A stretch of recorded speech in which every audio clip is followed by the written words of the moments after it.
Dr. Elaine Harper was a psychiatrist with a reputation for taking on the most challenging cases. Her latest assignment brought her to St. Brigid's Asylum for the criminally insane, a looming structure hidden deep in the countryside. Her patient, Christopher Lyle, a man accused of murdering 5 people and claiming to hear voices from the other side. Elaine was skeptical but intrigued. She reviewed his file. Christopher had been locked in Ward D for over a decade, showing no signs of improvement. The staff described him as quiet but unsettling. On her first day, Elaine entered Ward D, where the air was heavy with despair. Christopher sat in the far corner of his cell, his head bowed. When she introduced herself, he looked up, his piercing blue eyes locking onto hers. "They told me you'd come," he said. Elaine felt a chill, but maintained her composure. "Who told you, Christopher?" "The voices. They said you wouldn't believe me." He smiled faintly. "But you will." Their sessions were unnerving. Christopher spoke of a shadowy figure he called the Watcher, who whispered secrets and compelled him to act. Elaine attributed his delusions to schizophrenia, but his detailed descriptions of his victims, details never released to the public, gave her pause. One night, Elaine stayed late, reviewing tapes of their sessions.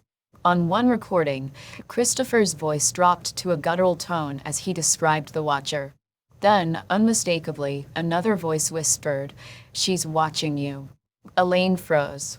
She rewound the tape, but the whisper was gone. She convinced herself it was a trick of her tired mind, though unease crept in.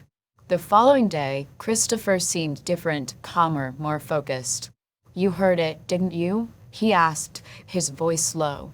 "The Watcher is real." Elaine dismissed him, but her nights grew restless. Footsteps echoed in the empty asylum hallways, and shadows seemed to move on their own. One evening, as she locked up her office, her reflection in the glass door didn't match her movements. Frightened, she confronted Christopher. "What is the Watcher?" He leaned in, his voice a whisper. "It's here for you now."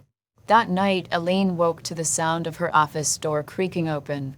Her lamp flickered, and a shadow stretched across her desk. Slowly, a figure emerged, a tall, gaunt silhouette with hollow eyes. It raised a hand, pointing directly at her. Elaine screamed, but the figure vanished as quickly as it had appeared. The next day, she submitted her resignation. Before leaving, she visited Christopher one last time. "I'm leaving," she said. "This is over." He smiled knowingly. "It's never over." Elaine returned to her apartment, determined to move on. But every night, she saw the shadow in her mirrors, and every whisper in the dark sounded like Christopher's voice.